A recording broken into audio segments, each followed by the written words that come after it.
Yan po, isa pong mapagpalang araw sa lahat. Pag-usapan naman po natin kung meron nga bang bisa pa yung mga tamilok na hindi pa gasinong fossilized. Ibig sabihin, for example, papakita ko po sa inyo. Yung ganito. Yan. Meron kasing butas na butas pa. Yung medyo may butas pa talaga na hindi pa pure na fossilized, pure na Kaya katulad nito, yung kabila niya fossilized na, pero dito may butas pa At merong mas manipis pa.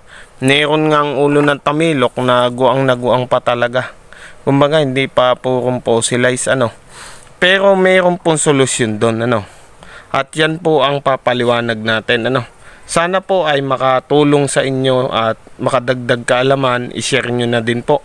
Umpisan na po natin, papaliwanag ko sa inyo ng ayos at malinaw. God bless po sa lahat. Ito po, yan. Kung mapapansin nyo, tamilok po yan. Yan ay nung makuha namin ay butas. Kumbaga hindi pa siya solid na fossilized, Kumbaga may butas pa. Pero matatawag na din natin siyang mutya kasi sa loob na din ng corals na kuha. Yun nga lang, guang, may butas. Simple lang po yan.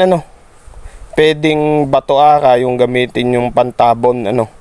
Bato-ara. Magdudurog kayo ng bato-ara. Depende po sa inyo kung anong nais nyong ilagay sa loob niyan. Yung mga guang po na tamilok. Dito kasi sa kinasakong ito,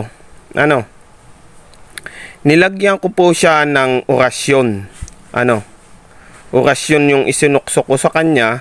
Tapos, yung mga basag kong kabibe na crystallize, dinurog ko, siya kong ipinalaman dito. Pero nauna ko nilagay yung mga orasyon. Bale, ang nakalagay pong orasyon dito ay puro sa liwas bala. At yung hindi po puputok. Yun nilagay ko po dyan. At yun nga, tulad na sinabi ko, pag kasi ang mutya nilagyan nyo po yan ng orasyon, automatically, mapapasama na po yan sa papakainin nyo tuwing Martes at Biyernes. Ganun po ang mangyayari dyan. Magiging para na siyang medalyon. Kasi may karga na siyang orasyon. Ganun po yon tuwing Martes at Biyernes. Pero merong iba o pwede naman pong ang ilagay nyo mutya din, gusto nyo suksukan nyo ng mutya sa bato, ganun po yon. Kaya po yung iba na makakakuha ng tamilok na hindi pa purong fossilized, pero galing naman po siya sa loob ng bato, ay magagamit nyo pa din po. Yun nga ang sabi ko sa inyo, kargahan nyo lang sa loob. Depende na sa inyo yan kung anong gusto nyong ilagay. Kung pangontra, Kung depensa, suksukan nyo ng mga buhay na salita sa loob.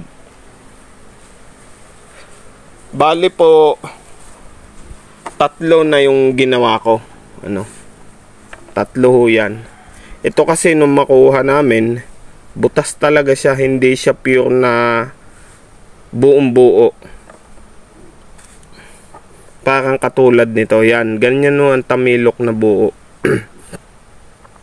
Ganyan. Buo yung kanyang katawan. At tulad na sinabi ko, sa mga ka-encounter ng mga tamilok, yan po, ang ulo at katawan niyan ay iisang bisa. Po. Kaya pwedeng antangan nyo lang ay katawan lang kasi may bisa na din po yun. Mainam pong bisa niyan sa liwas bala, kabalkunot, at yun nga po, ito kasi binababad nung iba sa tubig, at iniinom yung pinagbabadan. Yung iba naman sa manok pinapainom yung pinagbabadan. Lalo na yung mga panlabang manok.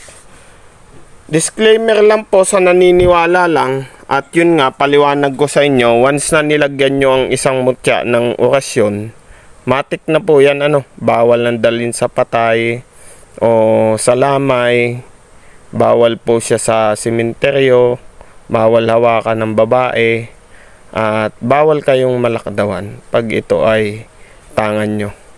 Yan.